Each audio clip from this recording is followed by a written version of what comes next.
object like this. So usually when I do aerokinesis, I bring the air of the entire room on one side and then I blow it to the other.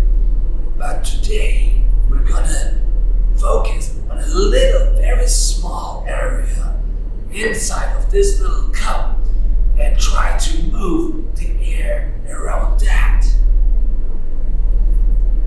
So when I have this object, this little ball is very light, so just a little air is gonna blow it away.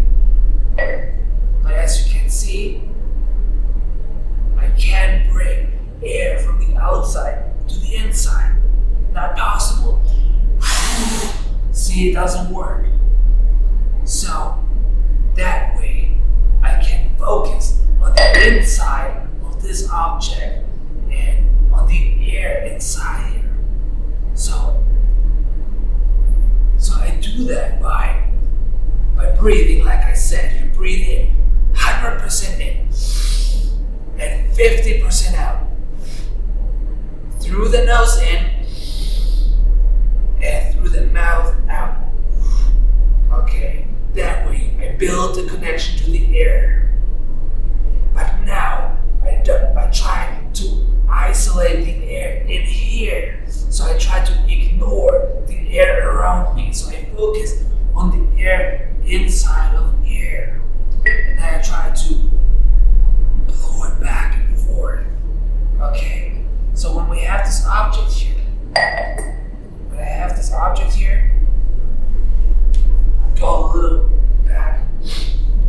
I try to focus on the air for aerokinesis inside of this object.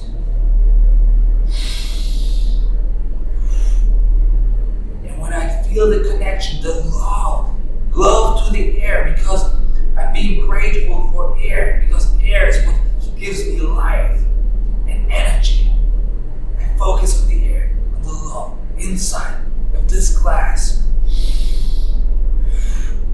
And then when I feel the connection, I bring it to one side and then I blow it around.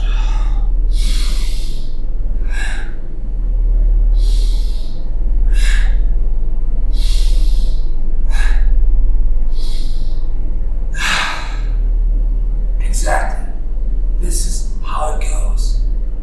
This is how you do aerokinesis, and I hope that was helpful. If you have any questions, please let me know in the comments below. I'm here to help you. And have a good day.